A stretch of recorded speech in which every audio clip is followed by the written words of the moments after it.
The smell of bleach and dried chrysanthemums had become Ryu Jae-han's entire universe.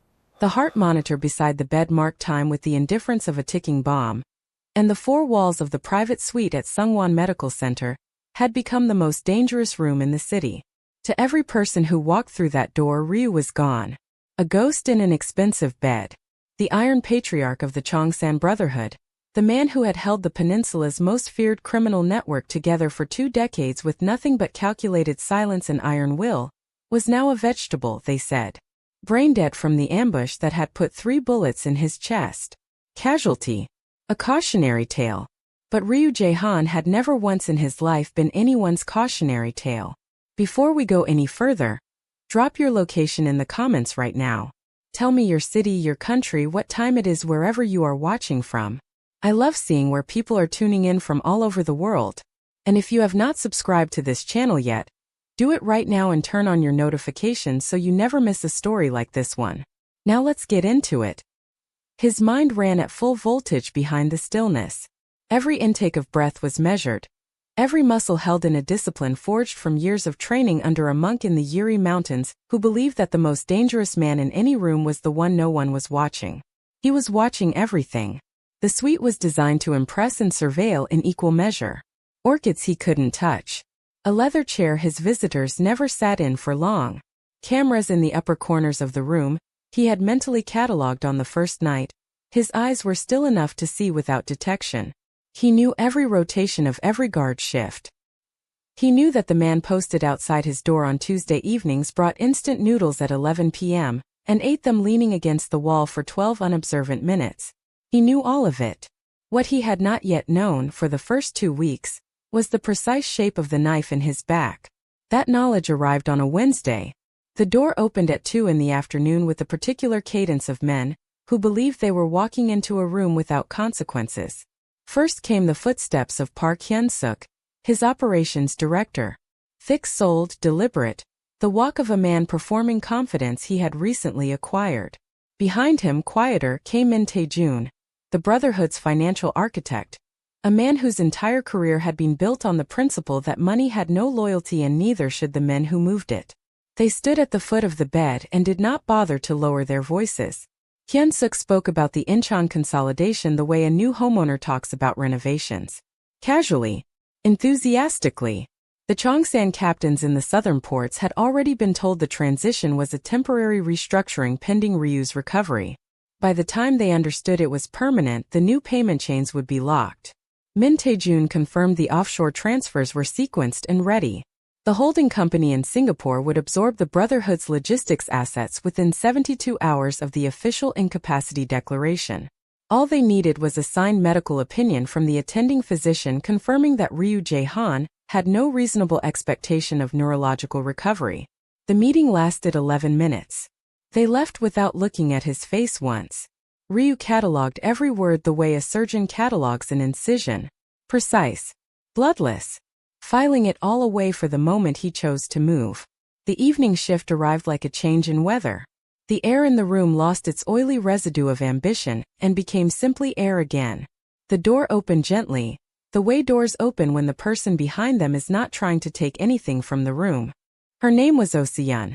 She was 26 years old, a second-year ICU nurse from Daejeon who had transferred to Sungwon 3 months ago, and who Ryu had, through the careful architecture of his observation, come to understand was the only person in the building motivated by something as uncomplicated as doing her job well.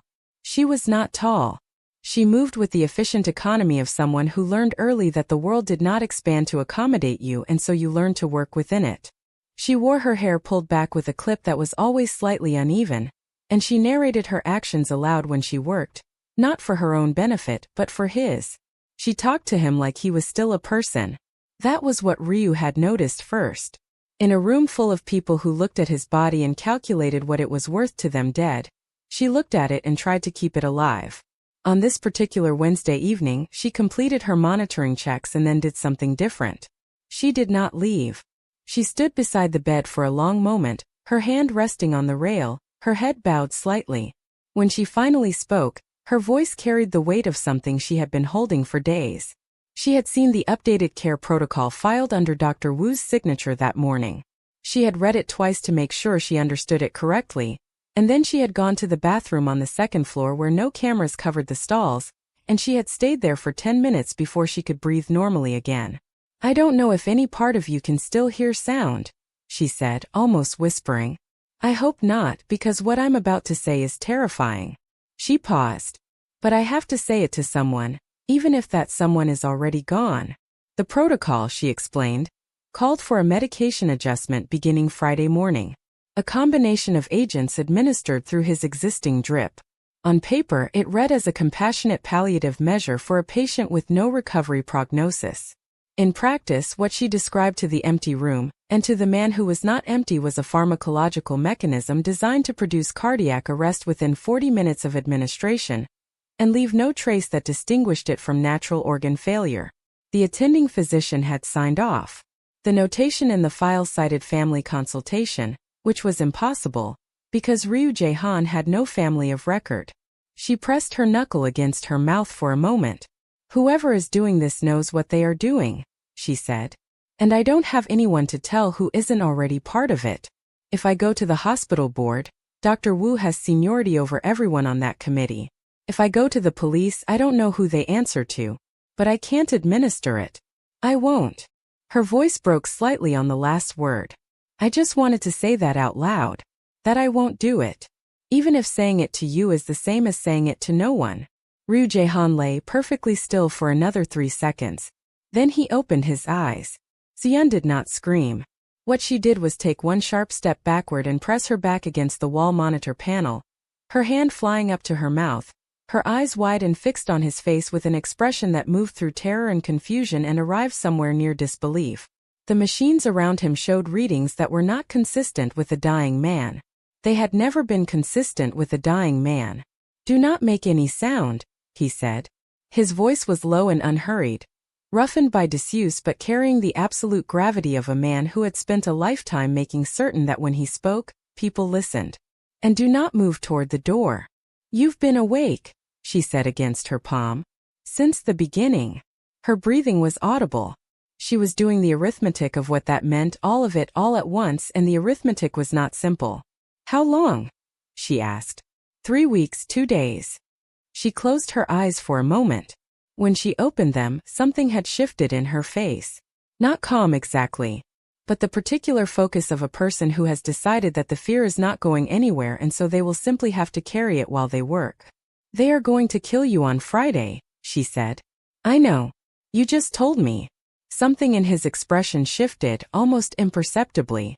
"You were going to refuse the order." "Yes. Even knowing what it would cost you." "Yes." He studied her face for a long moment with the same precision he used for everything. Then he spoke again. "I need your help, Soo-yeon." "I'm aware of that," she said quietly. "What I am going to ask you to do is not safe. I understand. They will not hesitate if they discover us." She looked at him steadily. "I just told a coma patient about a murder plot, because I couldn't think of anywhere else to put it. I think we have already established that I am not making particularly safe decisions tonight." Ryu Jae-han was not a man who smiled easily or often, but something moved across his face in that moment that, in a different life, might have been one. The days between Wednesday and Friday operated on 2 simultaneous frequencies. On the surface, the suite showed the gradual, undramatic decline of a patient beyond saving. The monitors told the story Soo-yeon carefully calibrated them to tell. The nursing charts reflected nothing unusual. The guards outside changed shifts on schedule, and ate their convenience store meals and saw nothing worth reporting. Beneath that surface, a dismantling was in progress. Ryu directed her with the quiet economy of someone who had run operations in conditions of extreme information asymmetry his entire career. He was specific. He did not ask her to be brave in any general sense. He asked her to do precise things at precise moments and then return and tell him exactly what she had observed. She was not, he made clear, to improvise. She was not to take risks beyond what he outlined. When she tried to suggest an embellishment to one of his instructions, he looked at her and said simply, "Not yet." She had the instinct of someone good at this. He was not yet willing to let her discover that on her own in a live situation. Min Tae-jun arrived alone on Thursday morning, and paced the room on a call for 8 minutes. His language was abstract, but the structure was not. He referenced a clearing sequence and a documentation window that would open at 9:15 Friday and close at 10. Soo-yeon was adjusting the oxygen sensor calibration at the equipment cart on the far wall. Her phone, screen dark, sat angled between 2 bags on the lower shelf of the cart. When Min Tae-jun left, she retrieved it with steady hands and brought it to Ryu. The audio was clean. It was enough. The name Min mentioned on the call, the external counsel coordinating the asset transfer, was a man named Baek Sung-il. Ryu recognized the name immediately. Baek was not Brotherhood. Baek was old infrastructure, a man who predated the current organization and who Ryu had deliberately excluded from the restructuring a decade ago because Baek's loyalties, like his legal opinions, were available to the highest bidder. His presence meant the network behind this move extended further than Park and Min. Someone with older money and older grievances had funded the architecture of this coup. That night, using a burner phone Soo-yeon had purchased from a convenience store 3 kilometers from the hospital during her dinner break, Ryu made one call. The number he dialed was not saved anywhere. He had carried it in memory for years as an emergency measure. The man who answered was named Cha Dong-wook, a former Brotherhood attorney who had retired to Jeju 4 years ago under circumstances that gave him permanent, well-founded reasons to want Park Hyun-suk facing criminal accountability. Ryu spoke for less than 90 seconds. Cha Dong-wook said he understood and asked no questions. The call ended. Friday morning arrived the way execution days always do, with mundane, terrible normalcy. The sun came through the blinds in flat horizontal lines. The overnight nurse completed her shift notes. The breakfast cart rattled down the hall. At 8:45, Soo-yeon arrived for her shift and completed her standard intake assessment with the precise, unhurried movements of someone who had made peace with the possibility that this was the last morning things could still go according to plan. At 9:05 the door opened. Park Hyun-suk entered first, in a dark suit with the careful grooming of a man dressing for a beginning rather than an ending. Min Tae-jun followed. Dr. Woo came last, carrying a slim silver case that he set on the rolling tray table without ceremony. He opened it.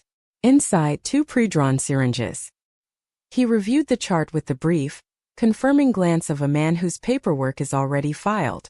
Soo-yeon stood to the left of the bed, near the monitor bank. She had been positioned there by Ryu's instruction. From that position, she could access the sensor leads, the call station panel, and the 4-port with a quarter turn in any direction. Park looked at the man in the bed with the flat, completed expression of someone crossing off a task. "Go ahead," he said. Dr. Woo approached the 4-line.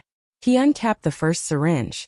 At that moment, the heart monitor did not produce the shallow, irregular trace of a declining patient. It shifted suddenly and unmistakably into the strong rhythmic pattern of a man at rest. Normal sinus rhythm. 62 beats per minute. The kind of reading that belonged to someone who had been lying very still and conserving energy for exactly this moment. Woo stopped.